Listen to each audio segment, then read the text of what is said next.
नमस्कार, मैं तुलसीराम एस के बुक्स के यूट्यूब चैनल पर आप सभी का फिर से स्वागत करता हूं। हर बुधवार की तरह करंट अफेयर्स के 35 क्वेश्चंस फिर से लेके आए हैं आपके सामने।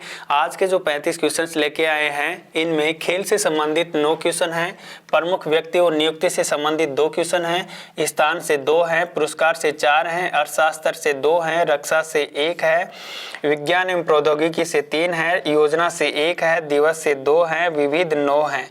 इस प्रकार से ये टोटल 35 क्वेश्चंस बन जाते हैं आपके। चलिए देखते हैं ये 35 क्वेश्चंस कौन से हैं। फर्स्ट क्वेश्चन है आपका खेल से संबंधित है। क्या पूछा गया है? आईपीएल नीलामी में खरीदे गए अब तक के सबसे महंगे खिलाड़ी कौन हैं? Sam Curran, PAT Cummins, Yuvraj Singh, Mitchell Starc. ये 4 आपके ऑप्शन में हैं, तो आपका उत्तर है मिचेल स्टार्क। ये हैं ऑस्ट्रेलिया के तेज गेंदबाज मिचेल स्टार्क। हम हर बार आपको बताते हैं कि किसी किसी क्वेश्चंस के नीचे एक्सप्लेनेशन एवं कई बार किसी किसी क्वेश्चंस के नीचे स्टैटिक जीके होती है या देते हैं हम, तो उससे भी एग्जाम में क्वेश्चन बनकर आ सकता है, तो उसको भी ध्यान देकर आप अवश्य पढ़ें। अब देखिए नीचे, ऑस्ट्रेलिया के तेज गेंदबाज मिचेल स्टार्क आईपीएल के इतिहास में सबसे महंगे खिलाड़ी बन गए हैं। ये हैं मिचेल स्टार्क जो ऑस्ट्रेलिया के तेज गेंदबाज हैं, और इनको कोलकाता नाइट राइडर्स केकेआर ने अब 2024 में जो आईपीएल होंगे उसकी नीलामी में इनको 24.75 करोड़ में खरीदा है। मिचेल स्टार्क को किसने? कोलकाता नाइट राइडर्स ने। तो ये आईपीएल के इतिहास में सबसे महंगे खिलाड़ी बन गए हैं।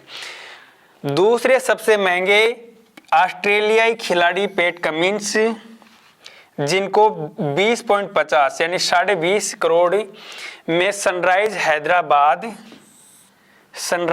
हैदराबाद ने खरीदा है आईपीएल 2024 की नीलामी में। और तीसरे खिलाड़ी हैं इंग्लैंड के सैम करन, आईपीएल इतिहास के हैं। इनको 2023 की जो आईपीएल की नीलामी हुई थी उसमें पंजाब किंग्स 11 ने 18.5 करोड़ रुपए में खरीदा था। तो ये तीसरे खिलाड़ी हैं आईपीएल इतिहास के सबसे महंगे खिलाड़ी सैम करन। आगे देखिए, मेजर ध्यानचंद खेल रत्न पुरस्कार 2023 से किसे नामित किया गया है? यानी ये खेल रत्न पुरस्कार किसे दिया जाएगा? देखिए, ये मेजर ध्यानचंद खेल रत्न पुरस्कार ये खेल के क्षेत्र में सबसे बड़ा पुरस्कार है भारत का। और 2023 के लिए किसे देने की घोषणा की गई है? तो ऑप्शन में है चिराग चंद्रशेखर शेट्टी, सात्विक साईराज रंकी रेड्डी, मोहम्मद शमी, ए और बी दोनों। तो आपका उत्तर है ए और बी दोनों, यानी चिराग चंद्रशेखर शेट्टी व सात्विक साईराज रंकी रेड्डी को मेजर ध्यानचंद खेल रत्न पुरस्कार 2023 दिया जाएगा या देने की घोषणा की गई है। अब देखिए नीचे, बैडमिंटन युगल जोड़ी चिराग चंद्रशेखर शेट्टी और सात्विक साईराज रंकी रेड्डी को 2023 के लिए मेजर ध्यानचंद खेल रत्न पुरस्कार देने की घोषणा की गई है। अब ये जो मेजर ध्यानचंद खेल रत्न पुरस्कार है इसका पहले नाम था राजीव गांधी खेल रत्न पुरस्कार। अब इसका नाम कर दिया गया मेजर ध्यानचंद खेल रत्न पुरस्कार, जो भारत का खेल के क्षेत्र में सबसे बड़ा पुरस्कार है। आगे देखिए, हाल ही में किस भारतीय क्रिकेटर को अर्जुन पुरस्कार 2023 देने की घोषणा की गई है? ऑप्शन में है सूर्य कुमार यादव, मोहम्मद शमी, जसप्रीत बुमराह, शुभमन गिल। तो आपका उत्तर है मोहम्मद शमी। ये हैं मोहम्मद शमी, इनको अर्जुन अवार्ड 2023 देने की घोषणा की गई है। अब देखिए नीचे, मोहम्मद शमी सहित कुल 26 खिलाड़ियों को अर्जुन पुरस्कार से नवाजा जाएगा।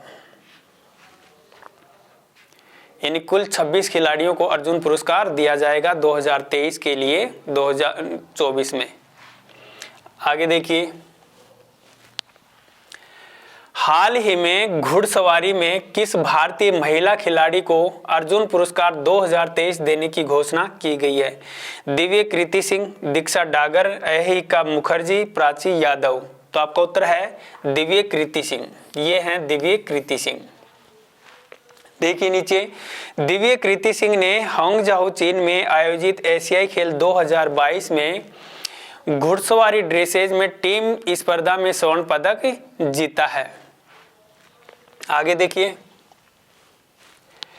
हाल ही में सीनियर राष्ट्रीय स्नूकर खिताब किसने जीता है? पंकज आडवाणी, पारस गुप्ता, सौरव कोठारी, अमी कमानी। तो आपका उत्तर है सौरव कोठारी। ये है सौरव कोठारी। पेट्रोलियम खेल संवर्धन बोर्ड के सौरव कोठारी ने पारस गुप्ता को 6-2 से हराकर ये खिताब जीता है, यानी ये खिताब अपने नाम किया है। आगे देखिए,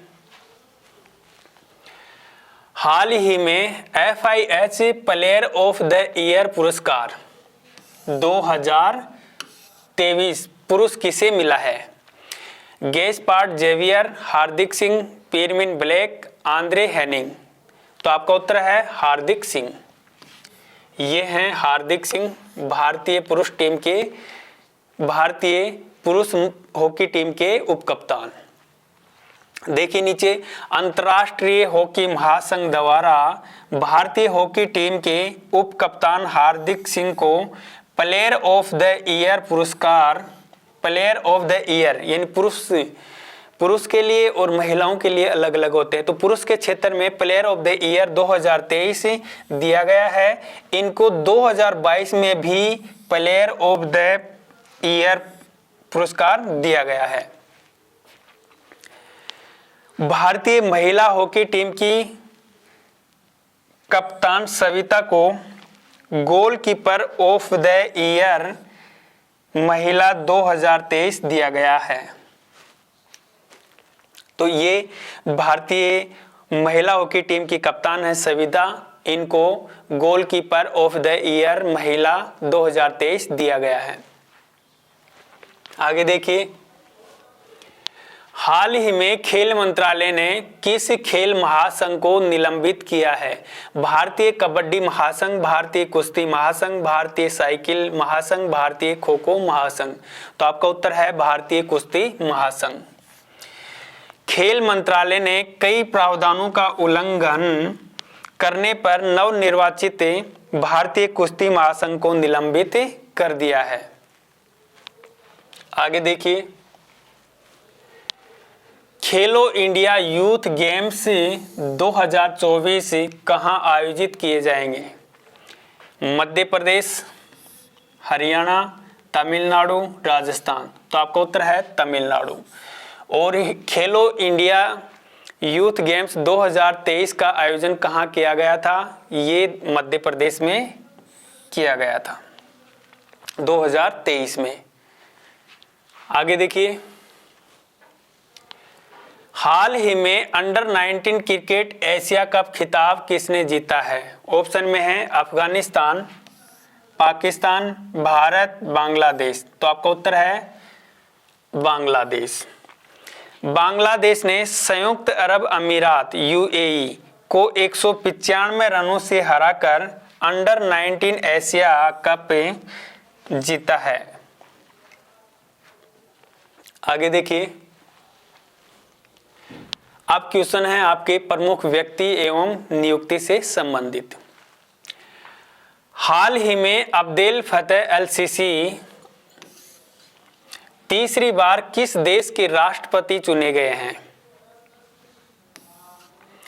मिस्र, ईरान, तुर्की, ओमान। तो आपका उत्तर है मिस्र। अब्देल फतेह अल सीसी को मिस्र का तीसरी बार राष्ट्रपति चुना गया है। हाल ही में अंतर्राष्ट्रीय टेबल टेनिस महासंघ फाउंडेशन की सदस्य के रूप में शामिल होने वाली पहली भारतीय कौन है? गीतिका कौल, वीटा दानी, मनीषा पाधी और कंचन देवी। तो आपका उत्तर है वीटा दानी। ये हैं वीटा दानी। इनको हाल ही में अंतर्राष्ट्रीय टेबल टेनिस महासंघ फाउंडेशन की सदस्य के रूप में शामिल किया गया है, जो पहली भारतीय है। हाल ही में प्रधानमंत्री नरेंद्र मोदी ने सवरवेद महामंदिर का उद्घाटन कहाँ किया है? वाराणसी, सूरत, जयपुर, अयोध्या। तो आपका उत्तर है वाराणसी। वाराणसी में ये मंदिर है सवरवेद मंदिर। इसका उद्घाटन प्रधानमंत्री नरेंद्र मोदी द्वारा किया गया है। अब देखिए नीचे, दुनिया के सबसे बड़े ध्यान केंद्र सवरवेद महामंदिर महर्षि सदाफल देव जी की शिक्षाओं, उनके उपदेशों का प्रतीक है। आगे देखिए, हाल ही में छठा भारतीय विज्ञान सम्मेलन और एक्सपो का आयोजन किस राज्य में किया गया है? बिहार, गुजरात, उत्तर प्रदेश, मध्य प्रदेश। ये चार आपके ऑप्शन में हैं, तो आपका उत्तर है गुजरात। विज्ञान भारती और गुजरात सरकार द्वारा इस सम्मेलन का आयोजन गुजरात के अहमदाबाद में किया गया है। देखिए नीचे, विज्ञान भारती और गुजरात सरकार द्वारा इस सम्मेलन का आयोजन गुजरात के अहमदाबाद में किया गया है। आगे देखिए, हाल ही में भूटान के national order of merit gold medal से किसे सम्मानित किया गया है? पूनम खेत्रपाल, अली अबू अवाद, पुष्पा भारती, डैनियल ब्रेनबोइम। तो आपका उत्तर है पूनम खेत्रपाल। ये है पूनम खेत्रपाल। WHO दक्षिण पूर्व एशिया की क्षेत्रीय निदेशक पूनम खेत्रपाल सिंह को विशिष्ट सेवाओं के लिए भूटान के प्रतिष्ठित order of merit gold medal से सम्मानित किया गया है। आगे देखिए, हिंदी भाषा का साहित्य अकादमी वार्षिक पुरस्कार 2023 किसे मिला है? हिंदी भाषा का साहित्य अकादमी वार्षिक पुरस्कार 2023 किसे मिला है? संजीव, नीलम शरण गौर, सादिका नवाब, विजय वर्मा। तो आपका उत्तर है संजीव। ये हैं संजीव। संजीव को इनके उपन्यास मुझे पहचानो, ये मुझे पहचानो उपन्यास है, ये नारी व्यथा पर लिखा गया है। तो मुझे पहचानो के लिए हिंदी भाषा का साहित्य अकादमी पुरस्कार 2023 प्रदान किया गया है संजीव को। तो आपका उत्तर है संजीव। नेक्स्ट, हाल ही में छठे टैगोर साहित्यिक पुरस्कार से किसे सम्मानित किया गया है? छठे टैगोर साहित्यिक पुरस्कार से अभिजीत बनर्जी, सुकृता पॉल कुमार, डॉक्टर श्रीनिवास नाइक, ए और बी दोनों। तो आपका उत्तर है ए और बी दोनों। यानी ये छठे टैगोर साहित्यिक पुरस्कार से अभिजीत बनर्जी व सुकृता पॉल को सम्मानित किया गया है। अब देखिए नीचे, लेखिका और समीक्षक सुकृता पॉल कुमार को उनकी पुस्तक salt and paper selected poems के लिए एवं सामाजिक कार्यों के लिए नोबेल पुरस्कार विजेता अभिजीत बनर्जी को छठे टैगोर साहित्यिक पुरस्कार से सम्मानित किया गया है। और अभिजीत बनर्जी को जो नोबेल पुरस्कार मिला है वह अर्थशास्त्र के लिए मिला है। अर्थशास्त्र के क्षेत्र में इनको नोबेल पुरस्कार दिया गया है 2019 का। आगे देखिए, ये हैं सुकृता पॉल कुमार और ये हैं अभिजीत बनर्जी जी। हाल ही में आइसलैंड के हुसाविक संग्रहालय ने किसे लीफ एरिक्सन लूनर पुरस्कार 2023 से सम्मानित किया है? भेल, ONGC, इसरो, DRDO। ये चार आपके ऑप्शन में है, तो आपका उत्तर है इसरो। इसरो को आइसलैंड के हुसाविक संग्रहालय ने लीफ एरिक्सन लूनर पुरस्कार 2023 से सम्मानित किया है। अब देखिए नीचे, भारतीय अंतरिक्ष अनुसंधान संगठन इसरो को प्रतिष्ठित लीफ एरिक्सन लूनर पुरस्कार 2023 से नवाजा है। यह सम्मान विशेष रूप से चंद्रयान 3 मिशन के लिए दिया गया है। तो ये थे आपके यहाँ पुरस्कार तक के क्वेश्चंस। अब बाकी के क्वेश्चंस आपको बताए जा रहे हैं। क्लास को कंटिन्यू रखते हुए दोस्तों आगे बढ़ते हैं। अर्थशास्त्र से क्वेश्चन है, हाल ही में आई रिपोर्ट के अनुसार दुनिया भर के व्यापार का कितना प्रतिशत स्वेज नहर से होकर गुजरता है? ऑप्शन है ए 0.5%, बी है 12%, सी है 10% और डी है 15%। तो राइट आंसर क्या होगा? 12%। यानी कि दुनिया भर में जितना भी जो व्यापार होता है उसका जो स्वेज नहर से जो व्यापार होता है वो 12% के होता है। ठीक है, स्क्रीनशॉट लीजिए। हाल ही में देश के जीडीपी में योगदान करने वाला दूसरा सबसे बड़ी अर्थव्यवस्था वाला राज्य बना है। ऑप्शन है ए महाराष्ट्र, बी है उत्तर प्रदेश, सी है तमिलनाडु और डी है गुजरात। तो राइट आंसर क्या होगा? उत्तर प्रदेश। जो भारत की जो अर्थव्यवस्था है उसमें जीडीपी में जो उत्तर प्रदेश का जो योगदान है वो दूसरे नंबर का है। पहले नंबर पे बात की जाए तो पहले नंबर पर महाराष्ट्र आता है। लगभग 15.7% हिस्सा देश की जीडीपी में महाराष्ट्र का होता है। दूसरे नंबर पर उत्तर प्रदेश आता है और तीसरे नंबर पर तमिलनाडु आता है। पहले दूसरे नंबर पर तमिलनाडु था, लेकिन अभी उत्तर प्रदेश ने तमिलनाडु को पछाड़कर सेकंड स्थान हासिल किया है। बात की जाए जीडीपी की क्या होता है? जीडीपी की फुल फॉर्म की बात की जाए तो ग्रॉस डोमेस्टिक प्रोडक्ट, यानी कि सकल घरेलू उत्पाद। आसान भाषा में समझे जीडीपी होता क्या है? तो जो देश होता है उसके एक साल में देश में पैदा होने वाले सभी सामानों और सेवाओं की कुल जो वैल्यू होती है वही जीडीपी होती है। ठीक है, स्क्रीनशॉट लीजिए इसका आप।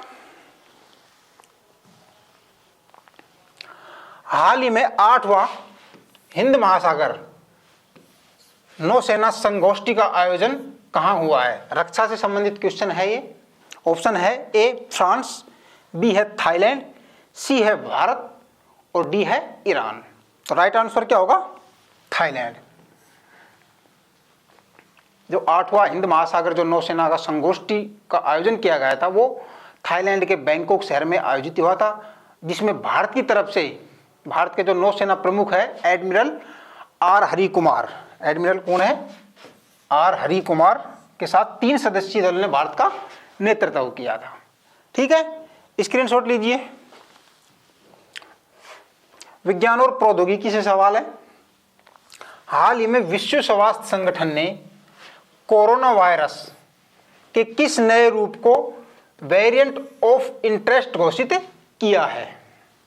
ऑप्शन देखते हैं। ए HV1, बी है लैम्बेडा, सी है JN1 और डी है एरिस। तो राइट आंसर क्या होगा? JN1। ये जो JN1 आया है, जो ओमिक्रॉन वायरस आया था, इसका कोरोना का नया वेरिएंट आया था, उसी का ही सब वेरिएंट आया है JN1, जो WHO ने इसके लिए इसको वेरिएंट ऑफ इंटरेस्ट घोषित किया है। ठीक है, स्क्रीनशॉट लीजिए।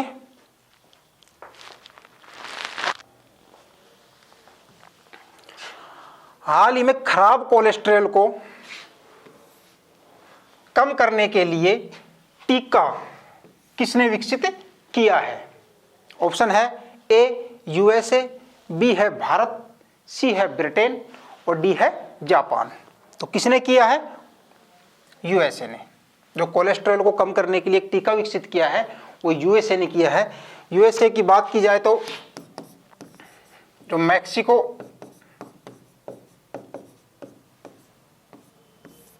विश्वविद्यालय है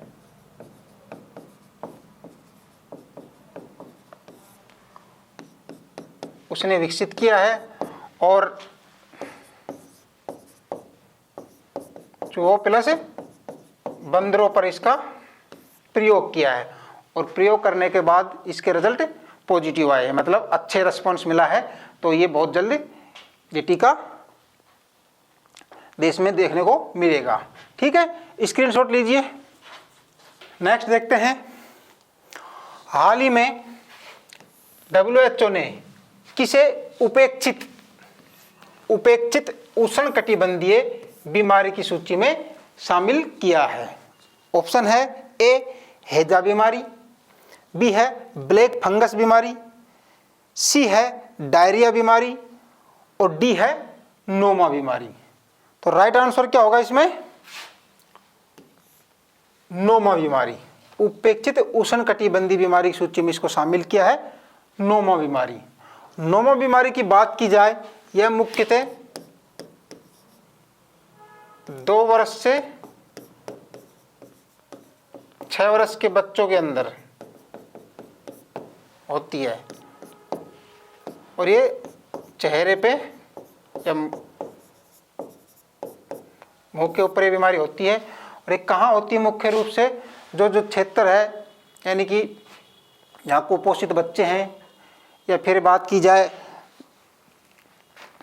पानी ठीक नहीं है उस क्षेत्र में बीमारी होती है। कहाँ होती है?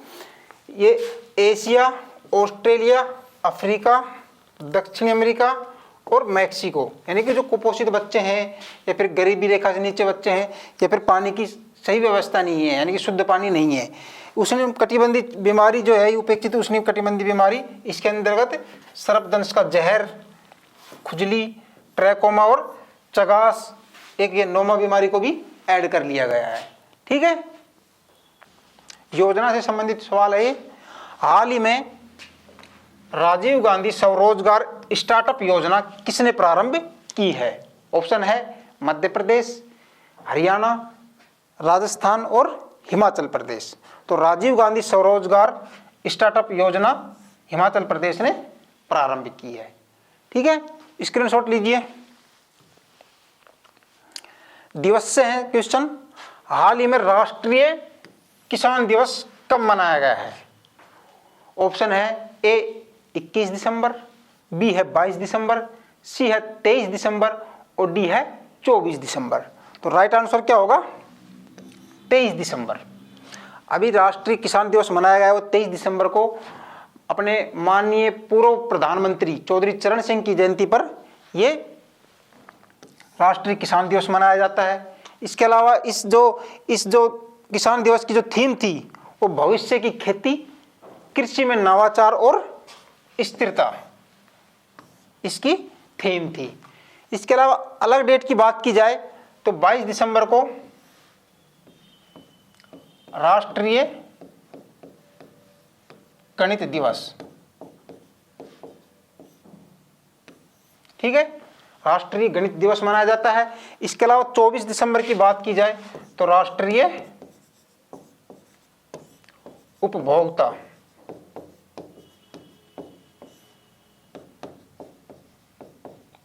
दिवस मनाया जाता है। ठीक है, नेक्स्ट चलते हैं। हाल ही में राष्ट्रीय सुशासन दिवस कब मनाया गया? ऑप्शन है 24 दिसंबर, 25 दिसंबर, 26 दिसंबर और 27 दिसंबर। तो राष्ट्रीय सुशासन दिवस की बात की जाए तो प्रतिवर्ष 25 दिसंबर को मनाया जाता है। हमारे पूर्व प्रधानमंत्री श्री अटल बिहारी वाजपेयी की जयंती पर यह मनाया जाता है। इस दिन का जो उद्देश्य होता है वो भारत की नागरिकों में सरकार की जो जवाबदेही के बारे में जागरूकता पैदा करना है। और इसी के साथ सुशासन सप्ताह और मनाया जाता है, वो इस बार 19 से 25 दिसंबर तक मनाया गया था। ठीक है, नेक्स्ट देखते हैं। हाल ही में राज्य की सांस्कृतिक विरासत को समृद्ध करने के लिए संस्कृति उत्सव 2023 कहां प्रारंभ हुआ है? ऑप्शन है ए उत्तर प्रदेश, बी है केरल, सी है छत्तीसगढ़ और डी है राजस्थान। तो कहां किया है? उत्तर प्रदेश सरकार ने संस्कृति उत्सव 2023 प्रारंभ किया है, जो कि 25 दिसंबर से 26 जनवरी तक ये चलने वाला है। ठीक है, स्क्रीनशॉट लीजिए। हाल ही में यूनेस्को ने दुनिया का सबसे खूबसूरत हवाई अड्डा किसे नामित किया है? ऑप्शन है ए राजीव गांधी हैदराबाद, बी है छत्रपति शिवाजी महाराज मुंबई, सी है बिरसा मुंडा रांची और डी है केम्पेगौड़ा बेंगलोर। तो राइट आंसर क्या होगा? केम्पेगौड़ा बेंगलोर। इस हवाई अड्डे को दुनिया का सबसे खूबसूरत हवाई अड्डा घोषित किया गया है। इस हवाई अड्डे की बात की जाए तो ये कर्नाटक राज्य में स्थित है और इसके टर्मिनल 2 को, केम्पेगौड़ा जो हवाई अड्डा है उसके टर्मिनल 2 को दुनिया का सबसे खूबसूरत हवाई अड्डा घोषित किया गया है। ठीक है, इसी के अंदर गार्डन है हवाई अड्डे के अंदर ही, जो बहुत ही खूबसूरत लगता है अंदर से देखने पर। ठीक है, 75वें भारतीय गणतंत्र दिवस 2024 समारोह के मुख्य अतिथि कौन होंगे? ऑप्शन है ए जो बाइडेन, बी है व्लादिमीर पुतिन, सी है एमुनेल मैक्रो और डी है फूमियो किशिदा। राइट आंसर क्या होगा? एमेनुएल मैक्रो, जो कि फ्रांस का राष्ट्रपति है। अभी भारत के विदेश मंत्रालय ने एक बयान जारी किया था जिसमें प्रधानमंत्री नरेंद्र मोदी जी की बुलावे पर फ्रांस के राष्ट्रपति भारत के गणतंत्रता दिवस के उपलक्ष्य में 75वें जो गणतंत्रता दिवस है उसके उपलक्ष्य में ये भारत में आ रहे हैं। ठीक है, ये फ्रांस के राष्ट्रपति जी हैं। नेक्स्ट देखते हैं, हाल ही में बिसलेरी ने अपना पहला वैश्विक ब्रांड एम्बेसडर किसे नियुक्त किया है? तो किसे किया है? दीपिका पादुकोण को। ठीक है, हाल ही में एक वर्ष में 100 मिलियन यात्रियों को यात्रा कराने वाली पहली भारतीय एयरलाइन कौन सी है? ऑप्शन है एयर इंडिया, बी है इंडिगो एयरलाइंस, सी है विस्तारा और डी है स्पाइस जेट। तो आप स्क्रीन पर देख पा रहे होंगे, इंडिगो एयरलाइंस की बात की जाए तो इंडिगो एयरलाइंस ने 2022 में 78 मिलियन और 2023 में अब ये 100 मिलियन यानी कि 22% का इसमें इजाफा हुआ है। 2022 में 78 मिलियन यात्रियों को यात्रा करवाया था, लेकिन अभी 22% का इसमें इजाफा हुआ है 2023 में, और 100 मिलियन यात्रियों को यात्रा कराने वाला भारतीय एयरलाइंस कौन सा है? Indigo airlines. ठीक है, नेक्स्ट देखते हैं, भूमि राशि पोर्टल किस मंत्रालय की एक पहल है? ऑप्शन है ए कृषि मंत्रालय, बी है सड़क परिवहन और राजमार्ग मंत्रालय, सी है सहकारिता मंत्रालय और डी है ग्रामीण विकास मंत्रालय। तो राइट आंसर क्या होगा? सड़क परिवहन और राजमार्ग मंत्रालय।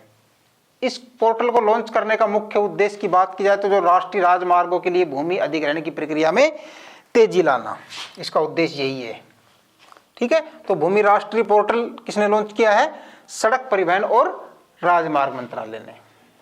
नेक्स्ट देखते हैं, हाल ही में पाट मित्रों एप्लीकेशन किसने लॉन्च किया है? ऑप्शन है ए खान मंत्रालय, बी है कपड़ा मंत्रालय, सी है गृह मंत्रालय और डी है सहकारिता मंत्रालय। तो राइट आंसर क्या होगा? कपड़ा मंत्रालय। पाट मित्रों एप्लीकेशन। ठीक है, इसका जो मुख्य उद्देश्य की बात की जाए तो जूट के जो किसान होते हैं, जो जूट की खेती करते हैं, उनको एमएसपी और कृषि विज्ञान के बारे में जानकारी देना, और ये 6 भाषाओं में अभी उपलब्ध है, यानी कि 6 भाषाओं में इसको हम देख सकते हैं। नेक्स्ट देखते हैं, संसद द्वारा पारित राष्ट्रीय दूरसंचार विधेयक 2023 किस कानून को प्रतिपादित करेगा? यानी किस कानून की जगह लेगा ये? ऑप्शन है ए सूचना अधिनियम 2005, बी है निजी संचार सेवा अधिनियम 1960, सी है भारतीय टेलीग्राफ अधिनियम 1885 और डी है आईटी अधिनियम 2000। तो राइट आंसर क्या होगा? ऑप्शन सी, भारतीय टेलीग्राफ अधिनियम 1885। जो राष्ट्रीय दूरसंचार विधेयक 2023 बना है वो भारतीय टेलीग्राम अधिनियम 1885 की जगह बना है, यानी कि 138 वर्ष पुराना कानून है ये। इसकी जगह राष्ट्रीय दूरसंचार विधेयक 2023 पारित हुआ है। इस कानून की बात की जाए, अब सरकार के पास राष्ट्रीय सुरक्षा को प्राथमिकता देते हुए देश या किसी भी व्यक्ति को टेलीकॉम से जुड़े उपकरणों को निलंबित या प्रतिबंधित करने का अधिकार होगा। इसमें काफ़ी कानून ऐड हुए हैं, जैसे कि अगर कोई फर्जी सिम लेता है तो उसे 3 साल की सजा या 50 लाख तक का जुर्माने का भी इसमें प्रावधान किया गया है। ठीक है, अंतिम सवाल देखते हैं। हाल ही में प्रोजेक्ट प्रयास का शुभारंभ किसने किया है? ऑप्शन है ए विश्व बैंक, बी है विश्व स्वास्थ्य संगठन, सी है विश्व आर्थिक फोरम और डी है विश्व प्रवासन संगठन। तो राइट आंसर क्या होगा? विश्व प्रवासन संगठन। इसके जो उद्देश्य की बात की जाए, इस प्रोजेक्ट की जो प्रोजेक्ट प्रयास है, इसका उद्देश्य क्या था? भारतीय श्रमिकों और छात्रों के लिए सुरक्षित, व्यवस्थित और नियमित प्रवासन की सुविधा उपलब्ध कराना इसका मुख्य उद्देश्य था। ठीक है, धन्यवाद दोस्तों। कैसे लगी आपको आज की क्लास कमेंट करके बताएं। हमारे चैनल को सब्सक्राइब करें, लाइक करें और अपने दोस्तों के साथ शेयर करें। अगले बुधवार को आएंगे हम आपके लिए फिर से 35 क्वेश्चन जो करंट अफेयर्स के होंगे। धन्यवाद।